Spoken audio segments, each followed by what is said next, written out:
Podcast is now starting. All attendees are in listen-only mode. Good morning, everyone, and welcome to our webinar on Agile Portfolio Management. I'm Jenny Bailey, and from the Agile Business Consortium. We're a not-for-profit member organisation who are leading, promoting and enabling business agility worldwide. Please feel free to post your questions throughout this webinar, and I'll do my best to incorporate these at the end of the presentation. We're also recording this webinar, so don't worry if you don't get it all the first time. We are recording it, and I'll be able to send it to you in the follow-up email in due course, hopefully within this week. So the topic we're covering this morning is Agile Portfolio Management. It's a tricky kind of topic, if you like, to comprehend. It's full of a lot of complexities, and we're here today to try and work through it and get an understanding of it. Our own definition explains it as a collection of change initiatives and continuous improvements to allow an organisation to meet strategic goals. So that's the Agile Business Consortium's definition. So telling us more about this and to give us some expert advice and guidance that we're all really after, I'm delighted to introduce you to Barbara Roberts, our Professional Development Director and the Work Group Lead on Strategy and Portfolio. So welcome, Barbara, and thank you for spending some time with us this morning. Morning, how are you? I'm fine, thank you. Good, that's fantastic. I'm just looking at the attendees out there. We've got everybody at the moment from all over the world. So hello to our people that are joining us from Australia and New Zealand, or I should say good evening to you. But it's lovely for you to join us. And obviously we've got friends over in Australia and New Zealand, Barbara, because this is where all this kind of started from, didn't it? Yes, it did. So I went over to talk DSDM stuff in Australia in 2016, and I was talking to them about Agile program because they weren't picking that up, and they were all saying, well, that's very nice, that's great, but what about Agile Portfolio? So I came back from Australia and went to the board and said Portfolio needs to go to the top of the list, assuming that somebody else would be doing the work on it. So the depressed pug was probably me when I realised that I'd come back with an idea and then get asked to actually lead the work to create it. Depressed pug. I guess that's really just covering the topic of why bother, isn't it? The depressed pug. Yes. There's other images we could have chosen, but I think when you look at the whole why bother Agile Portfolio Management, because it is such a complex issue, we're going to go through the exact reasons really in terms of why bother, because it's an important subject, and I think it's something that we all need to have an understanding of. We all work in teams, in projects, portfolios, programs, and business change that's out there at the moment. So to have an understanding of Agile portfolio management, I think is a good thing to know. Would you agree? I would. I mean, the problem is that a lot of organisations simply don't know what a portfolio is. They're not even sure what a program is. They just think a program's a big project and a portfolio is an enormous project. So it's trying to get the understanding of what a portfolio is, what it can do for you, okay, and how it can help, really. Okay, well, no, that's a really good point to make. So, well, let's go back to how it all started. Let's go back to that understanding to keep it very simple so we can all gather an understanding about the portfolio and what it is really, the basic concepts behind it. So can you explain us through this? This is the framework for business agility diagram, isn't it? Yeah, so basically at Agile Business Consortium as we are now and DSDM Consortium as we were, we've always been about Agile in a complex corporate world, so we'll often describe ourselves as grown-up Agile. And we recognise that Agile is not just about IT. A lot of Agile approaches just talk IT. For us, a project could be delivering business change. It might have IT, it might have no IT.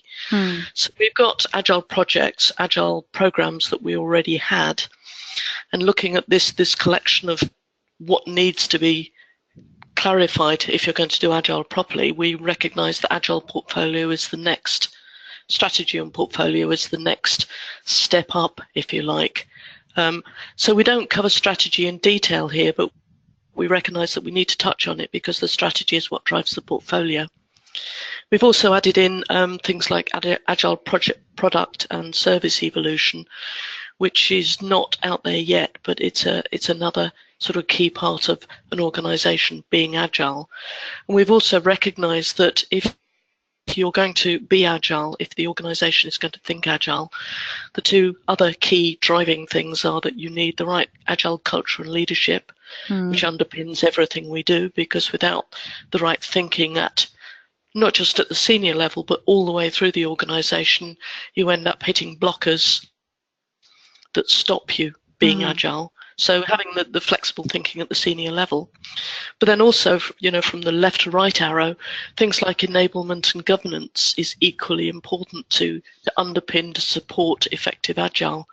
Again, if we don't get it right, if we don't educate people, I've had auditors putting us red because we dropped a requirement and they couldn't understand why this was a good thing rather than a bad thing.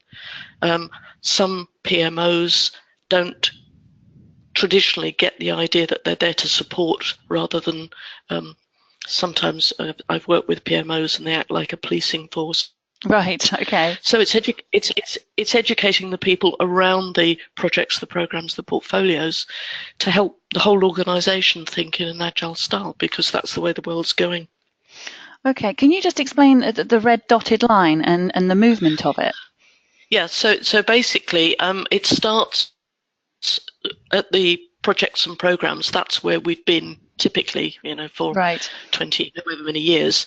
So portfolio, strategy and portfolio, basically we're moving higher up and starting to bring in new concepts. So this is where we're going to, that's sort of when we created this diagram, that was the new initiative. It's now out there, so we'll be moving soon on to other blocks in this, building a whole agile organization. Okay, I see. So basically, what I try to put across is the portfolio is just a way of bundling change initiatives together to release strategic value that the organisation requires. Okay. And the analogy I use is something like an air traffic controller, that the portfolio as such doesn't do anything itself, but it marshals all the other work to make sure that the right things are being done, that things are being stopped, things are put on hold, dealing with emergencies coming in. So it's almost like a marshalling and scheduling group rather than rolling their sleeves up and actually creating stuff. They help other people create the right stuff. It's the best analogy I could find. That's a really good analogy, actually, because when we've been discussing this, when we were talking about actually doing this webinar, as soon as you said that to me, I grasped that, because as we're saying, this is a complex subject to kind of comprehend. But as soon as you gave me that analogy, it really helped me in the understanding of the portfolio, definitely, and the management of it, because you've got everything that's kind of up in the air, coming in at certain angles at different times. And to actually understand how you can see that in one go, as it were, it's very much like the air traffic control, isn't it? Yeah, and the fact you're coming back from holiday, you're sort of, I don't know, quarter of an hour away from landing at Birmingham and getting home, and you get put in a holding pack because somebody else is in trouble. That's right. You mightn't like it, no, but it's what has to happen. Yes. Or even get diverted somewhere else. It's the stuff happens. And these things happen, yeah. Yeah, and it's getting people to understand that you might be working at a lower level, but there's a big picture up there that actually has to take precedence. And it's all about delivering to the organisation. Absolutely, and it's holding everything together as well, isn't it? Yes, yeah. Okay, so let's look at what you were saying about portfolio. Where to start with portfolio then, our understanding?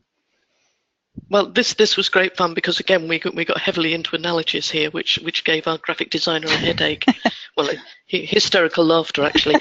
So the first thing that we identified is that everything in the portfolio is about value. Right. It's delivery of value. So what you're trying to do with the portfolio is make the strategy real. And, we've defined a couple of 6 core behaviours. 2 of them are based around values. So the first one is focus on the creation of value. And then further on, we talk about clearly and continuously demonstrate that the portfolio is delivering the greatest value. So this is the goal. So we started with that, it's about value. Everything is about getting to the point where value is delivered to the organisation. And that's represented by sand. Yes. Okay. Because of one of the images that comes in a minute. So then we got to the point of saying, right, but when you're thinking about a portfolio, there's a lot of stuff out there.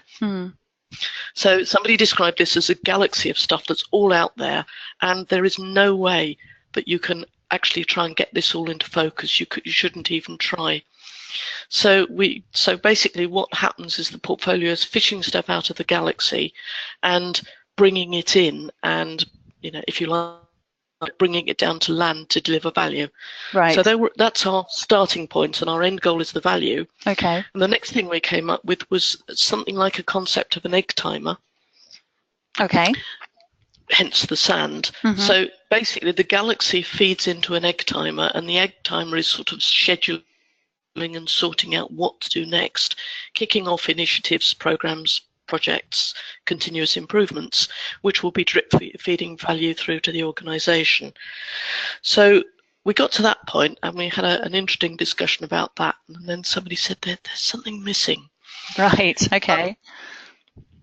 And the idea that Peter came up with was some sort of vortex. So I sort of thoughtfully went on the internet and looked up vortex and came up with the Dyson Hoover. Right. So basically that's a portfolio. You start with a galaxy. The vortex drags in important stuff from the galaxy. Yeah. Feeds it through to an egg timer, and eventually the egg timer kicks off initiatives that deliver value to the organization. So basically that's portfolio in a nutshell. Wow. Okay. Okay, so that's good to know. Yeah, I can see that. I can see how that works. That's a great analogy. So then we got in touch when we were finalizing this. We recognized that the graphics really help. So we were talking to our designer, very, very nice Dutch gentleman, and we said, right, so what we've got is we've got a galaxy, and we've got a Hoover, and we've got an egg timer, and we've got a pile of sand. Yeah. And he went, what? So he came back, he completely ignored this and created a sort of linear left to right diagram, and we said it was boring and traditional and we didn't like it and could he have another go. And after about 3 attempts, because you're allowed 3 goes in Agile to get it right, we came up with the next one. Okay. So here you have it, the Agile Portfolio. Wow. So we had a slight hiccup that when we published it in print, the first version, we got so carried away with the egg timer, we put a top on it. But we realized that was wrong. So this is a slightly adapted version where we've taken the top off, and you've got the vortex actually swirling into the egg timer. Okay. I did ask for waving tentacles, but he couldn't cope with that. So that allows more stuff to come into the vortex then, doesn't it? Yes.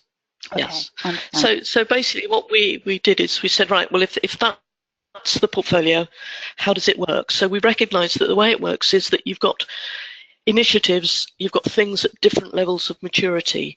So we recognize that at the highest level, we've got ideas that are unformed. They're way out there in the galaxy. They're very nebulous. They may or may not be of interest. Mm-hmm. We think that if things are of interest, they naturally come into your line of sight. You know, if there's a large comet coming towards you, trust me, you'll see it and you'll start taking notice. But right. You don't need to focus on the stuff that's way out in the galaxy at the moment. So that's the unformed ideas. Okay. Then we group things into the future. So these are things that we know a little bit more about, but we split future into 2 areas. So the first area are immature ideas, and these are ideas that are starting to have some shape. So they've moved down from unformed to immature.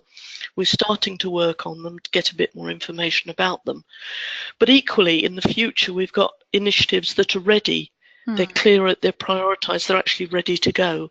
And that could be because they've become ready from immature, or it could be, for example, if you've got a regulatory change, it's got to be done in the next 6 months, 9 months. You know what it is, so there's no work to be done on it, but you're just not starting it yet. So it sits in that future pot. Okay. Then we have the current. So these are the initiatives that are actually live, that are up and running. So I'll talk about the portfolio hub, innovation hub in a minute. Okay. But this is basically where the real work is happening. So these are live. They're actually hopefully delivering value in increments, not just in a big bang. Mm-hmm. But then beyond that, we're still interested in some of the initiatives that are completed because we're tracking the value. Right. So quite often at portfolio level and at program level, often we're tracking value of things that are completed to make sure that they do deliver the business case that was promised, or possibly follow up when they don't deliver the business case that was promised. Okay. And then finally, What we're aiming at is, if you like, the delivery of SAND, which is reality, where we're actually getting value out to the organisation to help meet the strategy. So Okay. we found that categorizing them in this way helps people to realize you don't know about the unformed stuff. Mm. You know, if it's out there in the galaxy, don't stress the small stuff way out there. Mm. It will become clearer, but as things come towards you, Mm. you need to start thinking them through and maturing them. So immature initiatives need to be made ready at the appropriate time. Potentially, some of them may go away. Okay. Okay, so then now we're looking at categorizing those initiatives, aren't we?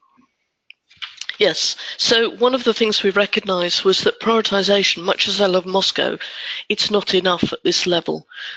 You have to think about other things as well. So we identified this idea that you prioritise, blend and balance. It's affectionately known as PBB because it's 3 long words and we can't be bothered to keep saying them. Okay. So it's a case of how you do this, where you do this, and to what level. So we start with the first area where we do very, very rough balancing and blending. So looking at the strategy and the unformed and the immature ideas, we just very roughly start thinking, how would they work? So blending and balancing, blending is about recognizing that there are times when you've got economies of scale that it's much more effective to run initiatives jointly rather than separately, because it's easier, for example, to implement a change rather than hitting a business or a part of an organization with lots of small changes. But also we need to balance, because organizations have a habit of throwing far too much change at an organization, far more than it can cope with. Right. We often talk about the appetite for change far exceeds the delivery to implement it. So it's starting to think about that and create a very, very rough idea of what it's going to look like based on the priorities, the blends and balances that give you the best value. Okay. So for the unformed and immature, that is very rough. When you're looking at the ready stuff, so this is the ready waiting to go, we can balance and blend more accurately there based on strategy and availability to do this work. And then when we're looking at the current work, basically what we're doing there is we're fine-tuning. So based on the strategy, the progress and the availability. So again, as with all things agile, you start big and vague and it starts to narrow down and come more and more into focus the closer you are to reality. Okay. So we sort of came up with some simple tips around this. If you're doing the blending and balancing, first of all, if it's in the portfolio, it must be in the strategy. Right. Because this is all about delivering the strategy. So if you're being given things that aren't part of the strategy, you shouldn't be doing them. And equally, if you haven't got a strategy, stop. Because if you don't have a strategy to drive the portfolio, then there's no point. It's not adding any value. Right. Okay. And then we're also flagging up that you constantly review the portfolio and adjust it when required. It's not a one-off exercise. And again, I'll talk about this a little bit more in a minute, but there is a perception that you do your strategy once a year. Some organizations take 6 months to do their portfolio, their strategy, and then they laminate it and put it up in the offices and ignore it for the rest of the year.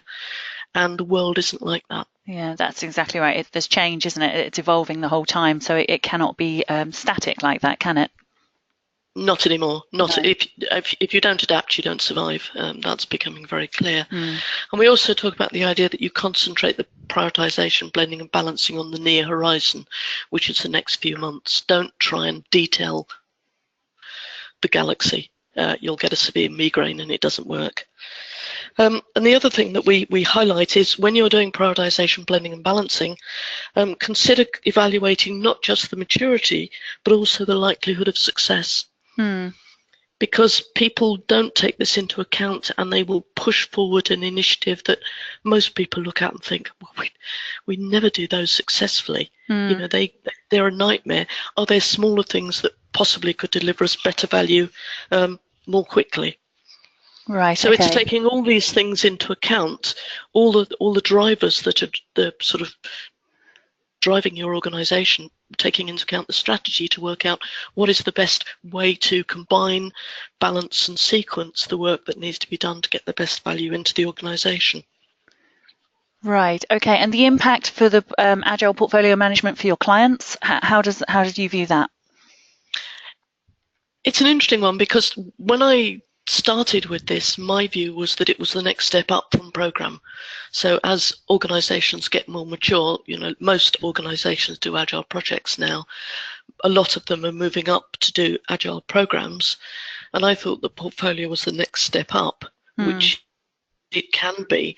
But interestingly, what I've realized is if you've got an agile immature organization, actually starting with an agile portfolio gives you a very, very light controlling mechanism to make sure you're doing the right work. And the fact that underneath this you could have traditional projects, they're not all agile projects anyway. Right, okay. So this is either as a step up or possibly a starting point to try and get some common sense into the way we do things. Right. Either works. Okay. Well, that's good to know. Okay, so there's a big impact really then, isn't there?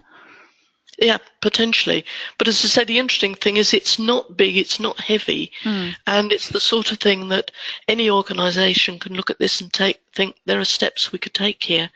They're not, it's not revolution. There are evolutionary steps we could take that would make life simpler and give us a better view of how do we actually make the strategy live. Okay. Okay. Now, you said we were going to look at the innovation hub. Should we do that? Should we move on to look at that? Yeah. So at the heart of the portfolio and the heart of everything we do, we've got this concept of an innovation hub. So we've created a generic one, and then what I did, or what the group did, is we took the generic one, we said, right, how would that work for a portfolio? So normally you'd get a whizzy rotating graphic hurling, sort of spinning backwards and forwards. Another but I'm not even going to try doing that. Okay. So you've got a sort of slightly boring linear one because it's the easiest way to describe it in PowerPoint. I'm not an expert. So basically the steps in the process for running a portfolio, the first thing you've got to do is you've got to confirm what's driving this portfolio. Right. So basically you look at the strategy, you evolve the strategy, and from your strategy work out what are the drivers that will make this successful. So that's the first step. The next step in this is to confirm the foundations. So one of the things we've highlighted that we're very keen on is that when you're evaluating, when you're assessing, like all things agile, it should be transparent and open. And in order to do this, what you need to do is you need to create the criteria and publish the criteria that you evaluate ideas.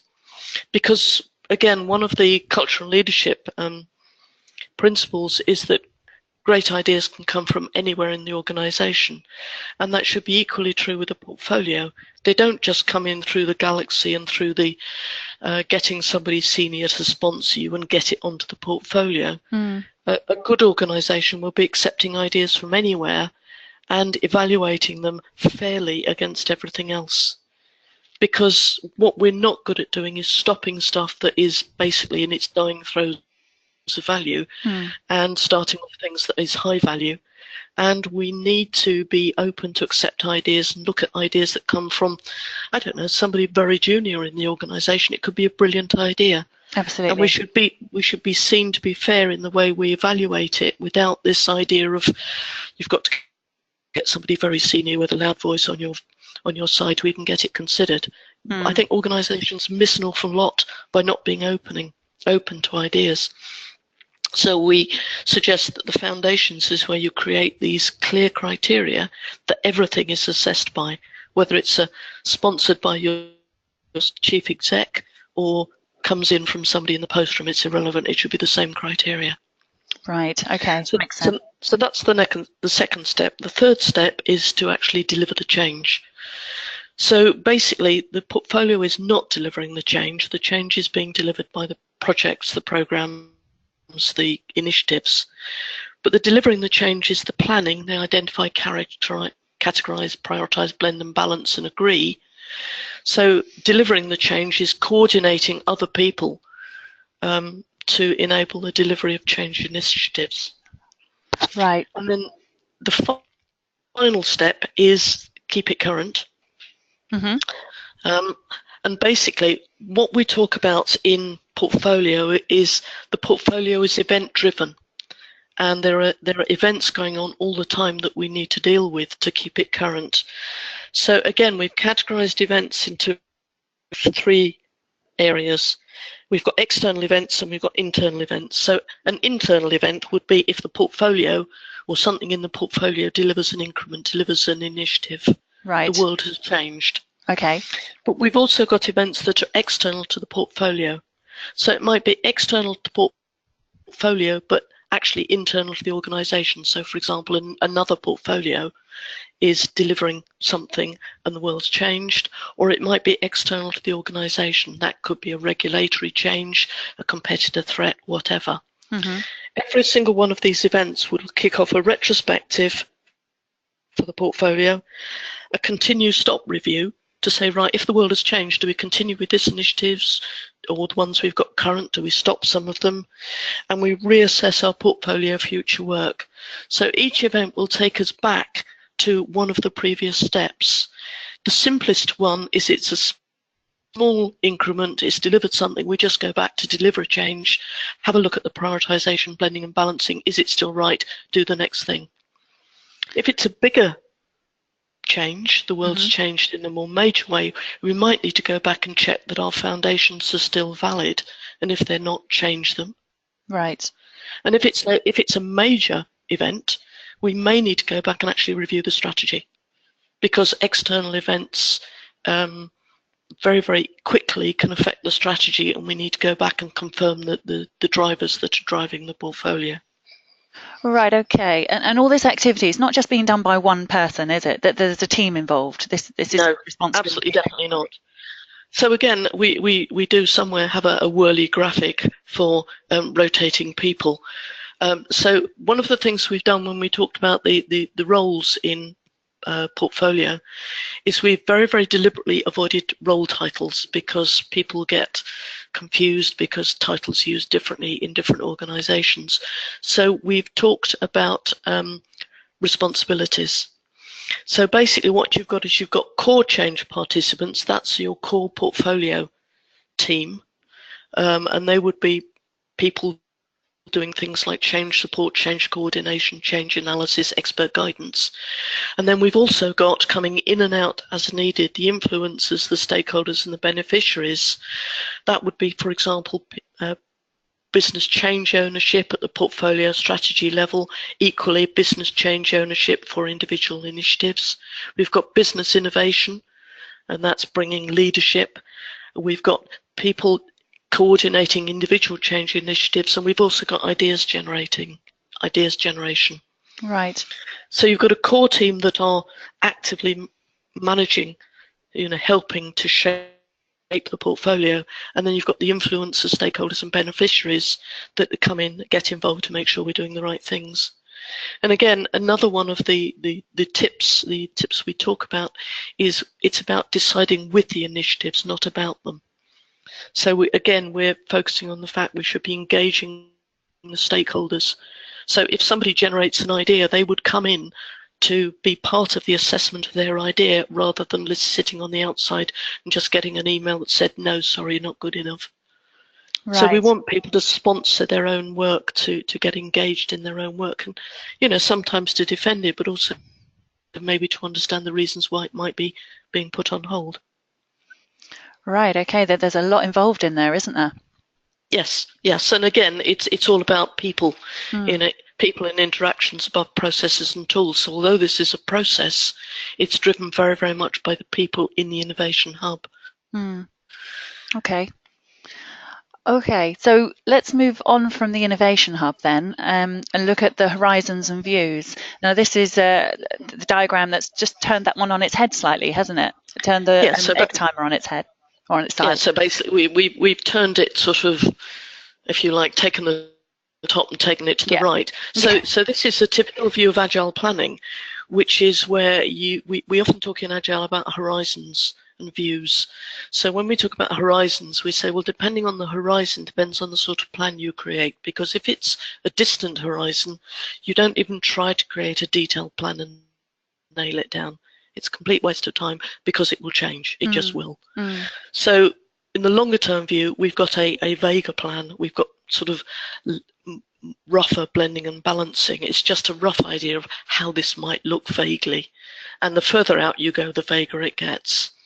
So the longer term view, typically you're looking at in a portfolio of a few months to several years, potentially. Right. The near-term view is the stuff that is becoming more immature and or is ready. So typically we're looking at a few months there. So that plan is a lot more detailed. And we've got a better idea of the rough sequencing that's going to happen there. Again, with Agile, we're very keen on the idea of transparency. So ideally, you should be able to at any time see a snapshot of the actual current position today. And what we look for is that that should be able to be pulled by anybody rather than being pushed up to them. A good example of that is a customer I was working with recently. They have their burn down charts projected on big screens in general offices so everybody can see them and they're updated daily. Right, okay. The problem with information being pushed up is if you're a senior person, you're reliant on the honesty of all the people in that food chain to give you the right information. And I think most of us know that that doesn't always work. When I was in Australia, somebody explained to me my favourite concept. They talked about watermelon projects. Oh yes, I've heard of this one. It's a good one. Yeah. Yes. Green on the outside, red on the inside. And I think all of us have seen projects that are reported red and green, and everybody knows they are basically a dead parrot walking. Yeah. But nobody will admit to it because it's sometimes seen as a disciplinary for the project manager. Right. And the problem is by the time you find out, it's too late. Most of your decisions have gone. So this idea of transparency, ideally, if we can sort of coordinate, sort of bring all of this together into something like a dashboard, which is directly fed from the information at the base level with no interference in the middle layers to spin the message, that helps executives, the C-suite, to make informed decisions based on reality rather than an adjusted version of the truth. Yeah, and as I said earlier, we're still looking at the past because we're still tracking value coming through. That transparency element is so important, isn't it? Like you say, you don't want people sort of putting their egos into it and overinflating certain things, or yeah. So yeah. Yes, it's my project is more important than yours. I will defend mine to the death, and people sometimes lose focus of the organization. The point about the portfolio is it's looking at the organizational view, the strategic view, and at this level it's very much about rolling plans and dynamic management. It's very, very volatile because it just is, because stuff happens, which is my favorite expression, but it just does. Don't stress about it. Stuff will happen that you won't even predict, so it's no point in trying to plan it. What you have to do is deal with it when it happens. And even in this plan, potentially, to use the galaxy analogy, you might get an unexpected comet arriving in the near-term view that you have to reschedule, plan in, and deal with. Absolutely. The only thing that's certain, is, today's current position at the point the snapshot was taken, that is reality. Everything to the right of that is volatile, and the further out it is, the more volatile it becomes. Yeah, no, good point. I mean, that analogy is fantastic, the galaxy and also the air traffic control. I mean, yeah, everything lining up and being as it should, but you just don't know what's out there and what could be coming. So, yeah, makes sense. I think our graphic designer is still probably having nightmares about it, but Yes. Now, all of this information that we've gone over, the slides, is obviously all in the book, isn't it? Because it is. We had great fun putting the book together, and it was. You led the team, and you did an amazing job putting it all together, because this whole concept, like we were saying, to actually comprehend the complexities of it. But I think with these graphics, you've brought it down to a level where we can all understand, and we really appreciate that, Barbara, and your team have been working brilliantly to allow us to put this product together. It worked very well. We started out, when we right at the beginning, the perception we had when we had the initial discussions was always that it wasn't going to be as big as one of the handbooks, but it was probably going to be a little bit more than a pocketbook. And interestingly, we came up with a whole new concept, which is a mini book. And what we did with this was we decided to focus it on a simple portfolio. So I know, one of the banks in Australia has 27 layers of portfolios. Well, that would have needed a lot bigger book, and we decided that's just too complicated. That might be something we look at later, but what we've tried to do is give simple guidance in simple language to help people see how they can make portfolios agile and how they can make them more effective and get more value. It's not a read it end to end and do everything it says. It's tips and guidance and suggestions. It's a sort of pick and mix, and it's come together very well. It's gone down really, really well. I mean, we launched it in Australia first because the drive came from Australia in 2016. I promised I'd take it back and launch it. So we launched it in Melbourne November the 16th and Sydney November the 23rd, and we had several hundred people turning up to the launch event. It was quite something. I was impressed. It was a lot of enthusiasm, and of interest over there. Absolutely, you were in demand, weren't you? It was an extremely busy time. I did end up book signing, which I found quite entertaining. I think the ones without signatures are more valuable. But what was interesting, if we sort of just have a look at the team that was involved with this, Jenny, basically we had a core team, which was myself, Peter Koosmans, Peter Measley, and Steve Messenger. And then we brought in other contributors who had particular specific areas of knowledge and interest. But these are all people who are involved in Agile. What we don't do, what none of the ABC has never believed in, is writing theory. So certainly the editorial team itself has a lot of experience of doing this sort of work. We've done Agile portfolios. We've seen the good ones, the bad ones, and the very ugly ones. We understand what helps make it work. So what we did was we brought together our experience. And it was interesting when somebody had a look at this and they said, so where are the references? And we said, well, there aren't any, because this is thought leadership, because the references are all in our head because it's come from our own experience. And that's what we've tried to put across. This is all practically based, proven stuff. It's not theory. And it was a good team, and people all contributed different things, and it worked very well. Yeah, fantastic. No, it came together. It really did. With those two launches, obviously in Australia and the UK launch that we had just before Christmas as well. Yeah, the slide now is obviously showing that the Agile Portfolio Management book, MIDI book that we're discussing, is available to purchase on our website. All the Agile Consortium members out there will receive their 20% discount. So just go to the web shop on the website and you'll be able to find your copy there. And then we'll have to see if Barbara can attend a few events, and we'll tell you the ones and she can get it signed for you. Don't send them to me through the post. Perhaps I'll do an electronic signature and send it around. No, that would be great. I think they're £15, aren't they, Jenny? Something like that. They are indeed. Yes, that's UK, right. That's right. Yeah, they're £15, and with the 20% discount for members. That's right. Okay, so we've come to the part then when really it's a case that I can look at all the questions that have come through for Barbara to obviously answer regarding Agile Portfolio Management. That there's still a little confusion out there from Lindsay, actually, from the PMO Flashmob team. So hi to those people. She's saying obvious questions around the role of PMO and does it still exist, Barbara? And if so, what does it do to an Agile portfolio management landscape? So thanks for that question, Lindsay. PMOs are equally needed, equally useful at this level. I mean, PMO, I'm never sure whether it's Project Management Office, Program Management Office, Portfolio Management Office, or even ePMO. But the whole point about the role of the PMO is to help and support at whatever level to get this stuff delivered.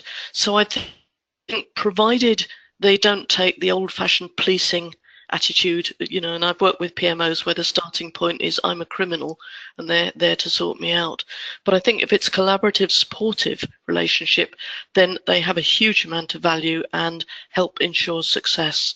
And interestingly, interestingly, I did a presentation about 4 hours before I flew out of Sydney to a PMO flash mob in Sydney, and we had about 80 odd people, and I was talking this through with them, and again they really got the idea that this works for them.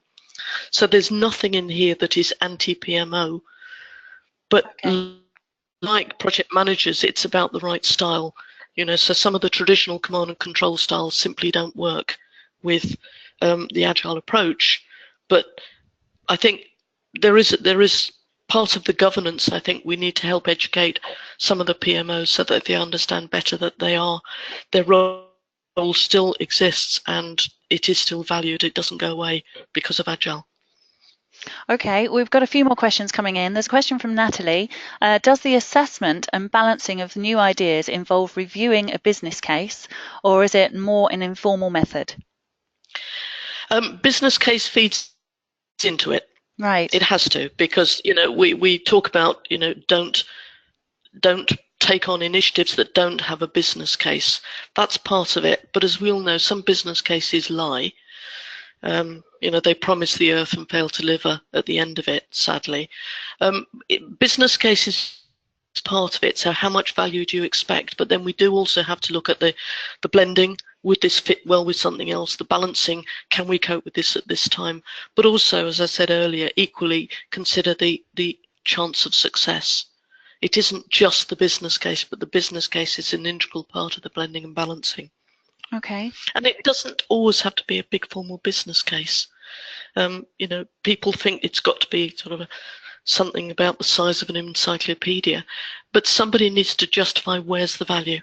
The business case should be answering the question, where is the value? Why bother? Right. Why would we bother with this initiative, whether it's a project, a program, or a continuous improvement? Okay, we've got a question here from Chris. He's interested a bit more in the Agile enablement and governance part of the Agile PFM presentation. In heavy regulated industries that require approval of budgets and evidence up front, yet are grasping with the delivery of Agile projects, how do you best look to enable an Agile portfolio change the process, etc., he's saying? How do you best look to enable Agile portfolio? The agile budgeting thing is brilliant, and to be honest, life's in a limited time. There isn't enough time to sort of explain in detail how this works. But if you're interested in the agile budgeting, have a look at the little book of agile budgeting, which is I've forgotten his name. Steve Morledge, Beyond Budgeting. Steve Morledge, Beyond Budgeting. Yep. But basically, in highly regulated organisations, changing the way the budgets are done is going to take time. But most accounting people understand the concept of drawing down.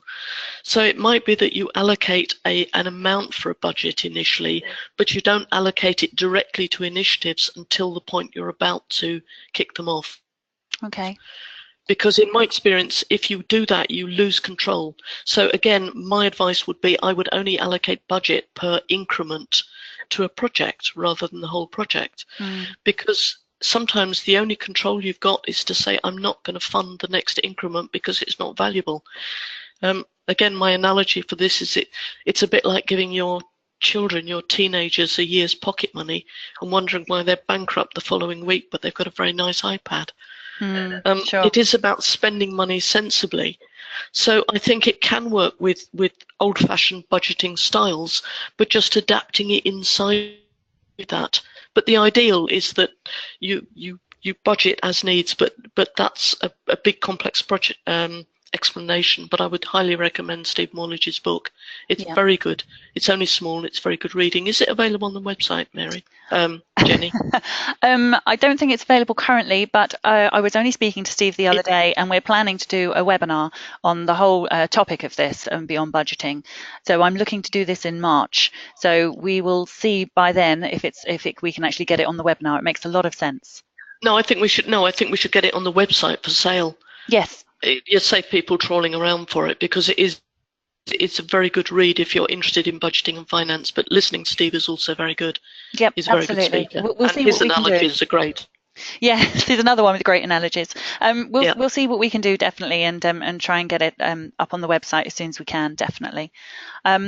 Okay, so there's a question that's coming from Fabrice, actually in Denmark. Why is Agile Portfolio Management important for your industry? We've covered a little bit of that, and that's quite a wide-ranging question, really, isn't it? But in a Yeah, nutshell. but I think because we need to make sure that we're doing the right things, not the noisy things or the things that are already started so they're going to finish. And ultimately, to be a successful organization, the organization creates a strategy. We need to make sure that strategy becomes reality and isn't just a laminated something that appears on a wall that's replaced a year later with a new one. This is about being flexible, and we have got to find a way of being flexible around strategy and delivery of value.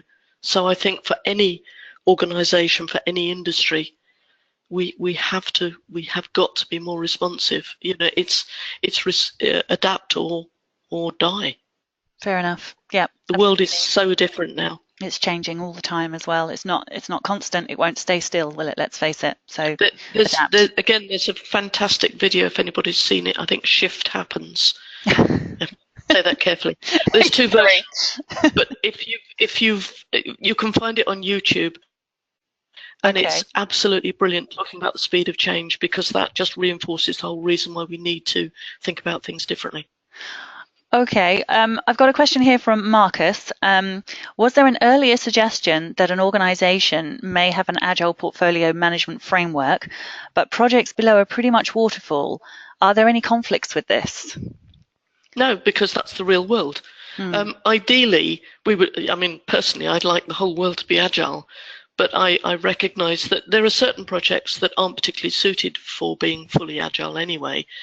And I always talk about a spectrum, everything from edge of bureaucracy to edge of chaos. Most projects, even if they're traditional, they're using Agile techniques now.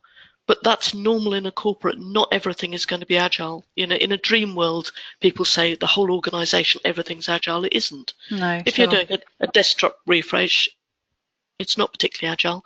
There's nothing in portfolio that is contrary to having traditional programs or projects underneath it. We just recognize that the Agile stuff behaves in a different way, and we recognize the disadvantages of some of the traditional stuff, but there's nothing that would stop an Agile portfolio having a mix or even mostly traditional projects underneath it. Hopefully over time the balance would start to change. Okay, I think we've got time for one more question. It's coming from Akaterina, and apologies if I haven't pronounced your name correctly, Akaterina. Okay, she's just saying how to handle the situation when each stakeholder has their own agenda and doesn't keep in mind the company's agenda. Is there a person who should make it visible and influence this in some way? Some kind of facilitation of all portfolio management processes, maybe? Yes, I get them all in a room and I let them fight it out. Nobody else can sort this. The portfolio group, if you like, the innovation hub, the portfolio group are the ones that have to sort this. And basically, they've got to get together. Nobody else can intervene. It probably needs facilitating. And I've certainly facilitated a number of these sessions. You will always get people with their own agendas, but ultimately, somebody needs to make them understand it's not about their success and the failure of the organization. It's very frustrating. It goes on a lot, and it needs coaching and facilitation. But ultimately, you would one of the things I often say to people is you all have the same company on the payslip. I did a piece of work with an organization where actually they didn't. They were all individuals working under sort of different academic bits of funding, and nobody cared about anyone else. But that's not normal in a corporate environment. Most corporations have bonuses and corporate values, and sometimes people need reminding it's not just about their particular agendas. And if necessary, you escalate it as high up to the people that define the strategy. If people are risking breaking the strategy, then you end up sort of very senior in the organization flagging up you've got an issue. but it's not one person driving this. It's an informed, supportive group, and this is where the influencers and the stakeholders come in. Because at portfolio level, these are very, very senior people. They're not sort of low in the organisation. They're much more senior than this. So this is where we should be getting control over the programs and the projects. Okay. Just to complete the webinar on Agile Portfolio Management then, Barbara, like the final, let's just wrap it up, shall we, in terms of the Agile Portfolio Management, the importance of it, the understanding of it. In a nutshell, it's all about seeing what's out there, seeing what's coming towards you, organising to be able to adapt and manage what's coming your way and have those initiatives. It's just getting the air traffic control in place to make sure that you can deal with the unexpected, that you don't commit everything and then not, historically people have new initiatives come in, but they've got no budget for them because they've allocated all the budget to other projects and there's nothing left. It's just, it doesn't work these days. So it's a simple way of trying to get control of making sure you do the right thing or making the right things are done, because the portfolio is not actually doing anything. Absolutely. And it's so valuable as well to have that process in place and to understand it. And I don't think that, we say it's a minefield, it's got all that complexity to it. Exactly. That's what I'm coming to the conclusion as well. I don't think it is. I think it's a process that's extremely valuable. It has to be done. It has to be understood. And it all comes down to the strategy of the organisation, doesn't it? Yes, I mean, if you've got 27 layers of portfolio, yes, it's complicated because there's a lot of them. But the basic process, the basic thinking is very simple. It's common sense, and there's nothing in there that is difficult to understand. So even if somebody knows nothing about portfolio, if you have a look at what's in there, it will sort of make sense to you. Absolutely. Well, it's making sense to us, and I really appreciate your time, Barbara, joining us this morning and going over this in such great detail with the tips and the techniques that you've shared and the expert guidance. So thank you very much for your time. No, thank you. What we'll do is I'll send you some of these questions that are coming through, because they're coming through thick and fast now. I'll send them through to you, Barbara, and by all means, if you can reply and then we can send them out with the follow-up email, that would be wonderful. But I think we should keep this discussion open. If you're happy to, Barbara, I'll be feeding questions through to you. If anyone wants to put any further questions forward, that would be wonderful. So send them through to my email, which is jenny@agilebusiness.org. That would be wonderful. And also, obviously, go to the website if you wish to purchase your Agile Portfolio Management book. It's all there on the website, on the web shop. So I think in terms of talking about portfolio management, I think we've covered the criteria and the agenda that we set out, don't you think? I think so. Just point out there is a community for strategy and portfolio on the website, but it's not particularly active at the moment. It was the community that we used to create it. But if we get a lot of interest, it might be worth setting up a sort of answers to questions and put that up there. Yeah, that's a good idea. Absolutely. Okay, well, like I said, we'll keep that discussion open because we're here for you, everyone that's listening, and for the whole consortium members. And as you know, our whole remit is to encourage understanding and guidance in business agility globally. So if we can help in any way regarding portfolio management and all the other things, obviously the consortium work with, look after with all the work groups that we work with as well, then just send through some questions and we'll do that. Also, if there's other topics that you'd like us to be promoting regarding doing webinars on, I'm always open to hear other topics, and if there's guidance that you'd like to share or some feedback on any of the details on the webinar, then please do that also.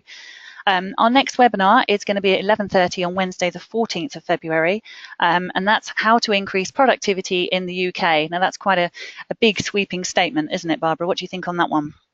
It's an interesting one. This is somebody with very interesting experience, so I think it will be a good webinar. Absolutely, yeah. I'm going to be joined by Vikram Jain from J-Curve. So he's got some amazing clients and some amazing insight into this. He's written a lot, I believe, on LinkedIn. So I think this is quite an interesting one, and I'm sure it's going to raise a lot of questions, and a lot of people will be joining us for that one. So that will be wonderful. But for now, Barbara, thank you again for joining us and for giving us your expert advice on Agile Portfolio Management. And we look forward to speaking to you again soon in the future. So thank you, Barbara. Thank you. Okay, and goodbye, everybody. Thank you for joining us, and we look forward to talking to you again.